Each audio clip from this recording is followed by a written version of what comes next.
got so much motherfucking design on right now. Bring it down, bring it back, make it clap. I got 3 old thoughts, I'm the block, bitches on my line, and you know. Bismillahirrahmanirrahim. Assalamualaikum warahmatullahi wabarakatuh. Perkenalkan, nama saya Yuliana, NIM 1238221570. Video ini saya buat untuk memenuhi tugas saya dalam mata kuliah Pendekatan dan Model Pembelajaran PAUD, dosen pengampu Bapak Muhsin Sintong Tampu Bolon MPD. Baiklah, dalam kesempatan kali ini saya akan menjelaskan materi tentang model pembelajaran self-directed learning.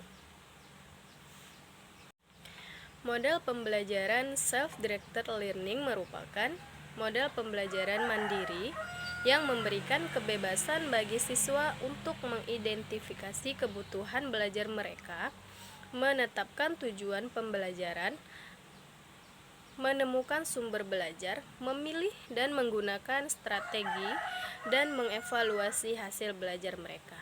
Dalam kata lain, metode pembelajaran self-directed learning ini adalah metode pembelajaran yang menuntut siswa untuk belajar secara mandiri.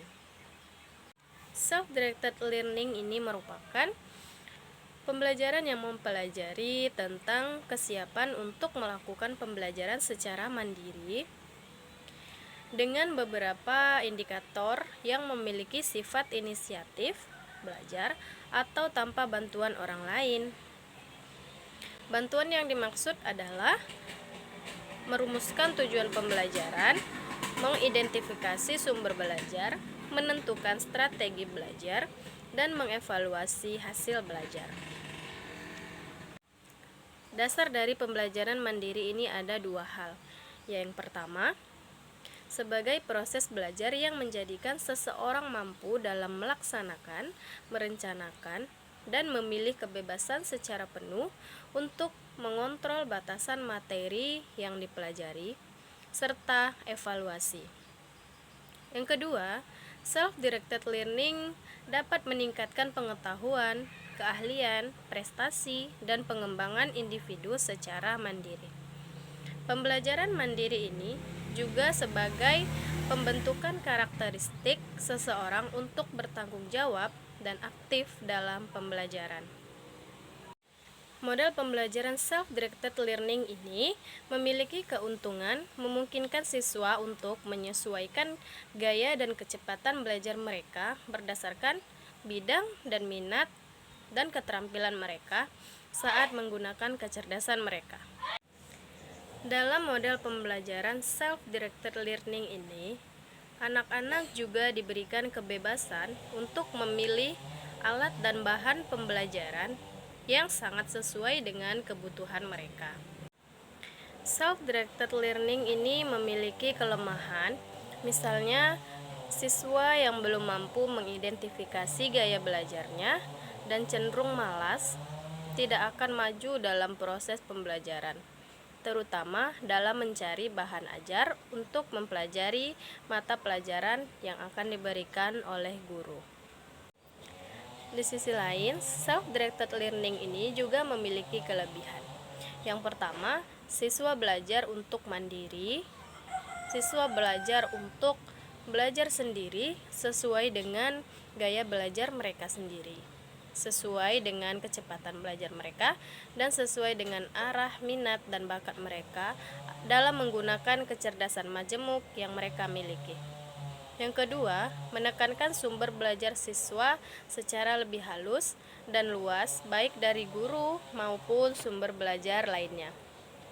Yang ketiga, dapat mengembangkan pengetahuan, keahlian, dan kemampuan yang dimiliki secara menyeluruh.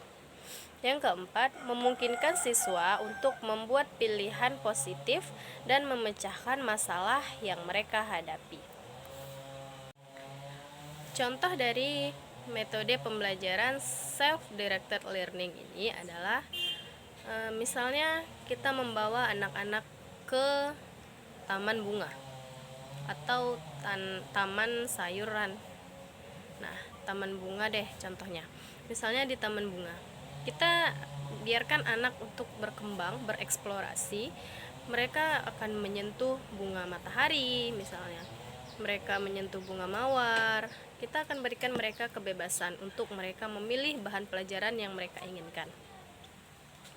Seandainya mereka menginginkan menyentuh bunga mawar, di situ kita akan biarkan anak untuk mengeksplorasi atau mengamati bunga mawar tersebut.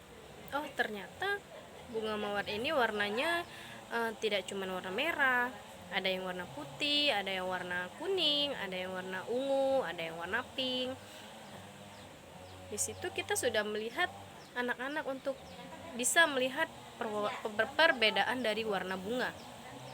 Nah, sisi lain contohnya, oh ternyata bunga mawar ini berduri, tidak seperti pohon bunga matahari. Nah, seperti itu contohnya. Di situ kita memberikan kebebasan kepada anak untuk memilih tanaman atau bunga mana yang akan dia pelajari. Ternyata setelah anak menyentuh bunga mawar tersebut, dia merasakan ada duri di dalam tumbuhan itu.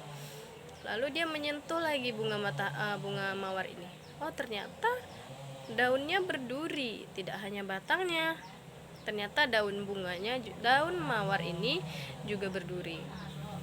Di situ kita memberikan anak untuk berpikir, oh ternyata perbedaannya bunga mawar itu seperti ini, bunga matahari itu seperti ini. Warna bunga mawar juga ada banyak, tidak cuma hanya merah gitu. Ada juga warna yang lain-lainnya. Contoh lainnya adalah seperti kita membawa anak ke dalam suatu ruangan. Misalnya ke dalam museum, ke dalam pustaka. Di situ kita biarkan anak untuk menyentuh barang yang ia ingin sentuh. Seperti contoh bunga mawar tadi. Dia akan misalnya dia menyentuh patung. Oh, ternyata patung itu teksturnya seperti ini. Oh, ternyata patung itu gambar bentuknya itu seperti pahlawan misalnya, Insinyur Soekarno misalnya. Nah, itu kita memberikan kebebasan kepada anak untuk mereka memilih sumber pembelajarannya sendiri. Baik, mungkin itu saja penjelasan materi singkat dari saya. Lebih dan kurang saya mohon maaf. Saya akhiri, wabillahi taufiq wal hidayah. Wassalamualaikum warahmatullahi wabarakatuh.